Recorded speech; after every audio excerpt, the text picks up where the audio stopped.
Thou art perfect, then? Our ship hath touched upon the deserts of Bohemia? Aye, my lord. In fear we have landed in ill time. The skies look grimly and threaten present blusters. In my conscience, the heavens with that we have in hand are angry and frown upon us. Their sacred wills be done. Go, get aboard, look to thy bark. I'll not be long before I call upon thee. Make your best haste, and go not too far in the land. 'Tis like to be loud weather. Besides, this place is famous for the creatures of prey that keep upon it.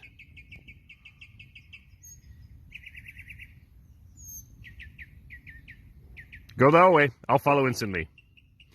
I am glad at heart to be so rid of this business. Come, poor babe. I have heard, but not believed, the spirits of the dead may walk again.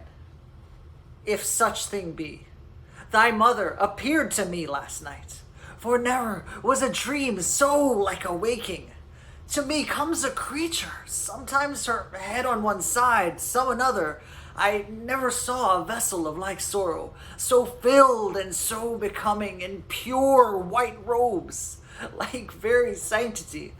She did approach my cabin where I lay, thrice bowed before me, and gasping to begin some speech, her eyes became two spouts, the fury spent anon. Did this break from her, good Antigonus, since fate against thy better disposition hath made thy person for the thrower out of my poor babe?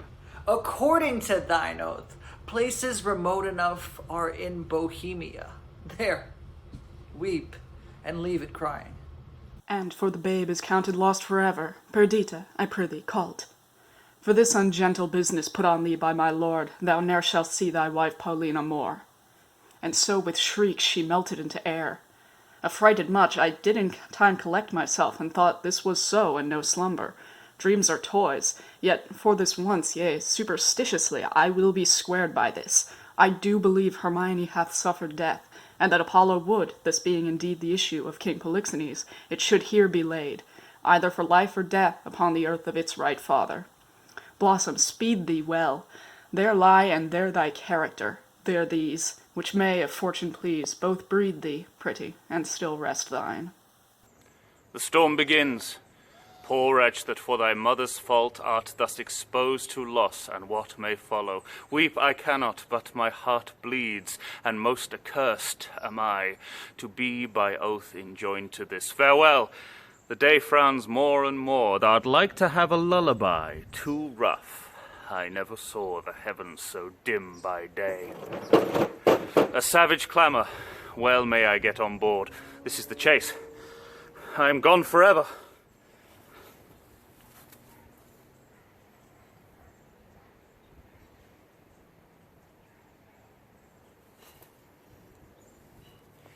Bah. I would that there were no age between 16 and 23, or that youth would sleep out the rest, for there is nothing in the in-between but getting wenches with child, wrong in the ancestry, stealing, fighting. Hark you now, would any but the boiled brains of 19 and 2 and 20 hunt this weather? They have scared 2 of my best sheep, and I fear that the wolf will sooner get them than the master. Anywhere if I have them, 'tis by the seaside browsing the ivy. Good luck, and be thy will.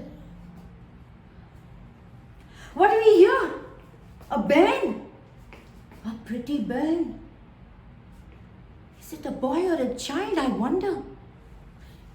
A pretty one, a very pretty one. Sure some scape. Bookish I am not, yet I can read a waiting gentlewoman in this scape. This is some stair work, some trunk work, some behind the door work.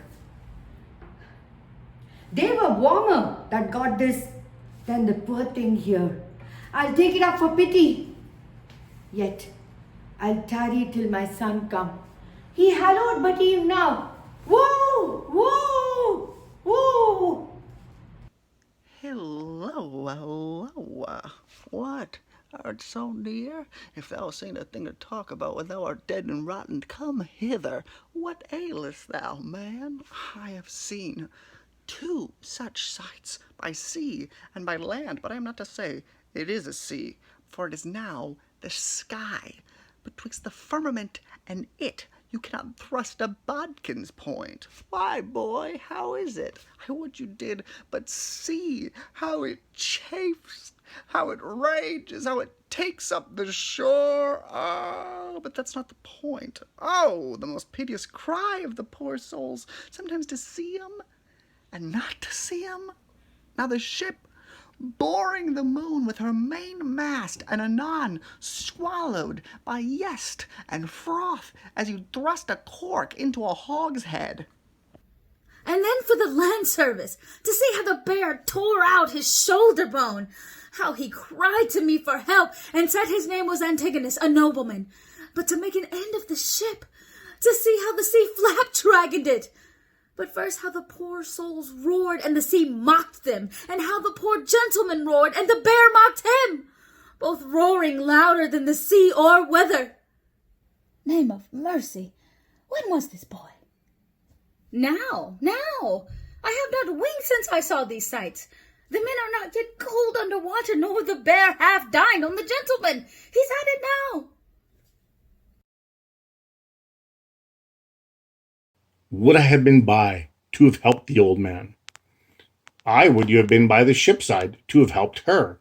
There your charity would have lacked footing. Heavy matters. Heavy matters. But look thee here, boy. Now bless thyself. Thou mettest with things dying, I with things newborn. Here's a sight for thee. Look thee, a bearing cloth for a squire's child. Look thee here. Take up, boy, open't. So let's see. It was told me I should be rich by the fairies. This is some changeling, open't. What's within, boy?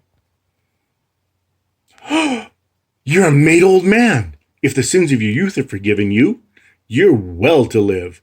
Gold, all gold.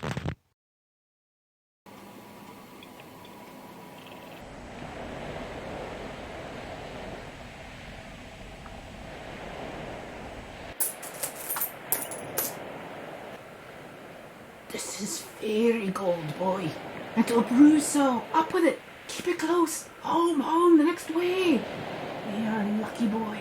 And to be so still requires nothing but secrecy. Oh, let the sheep go. Come, good boy, the next way home.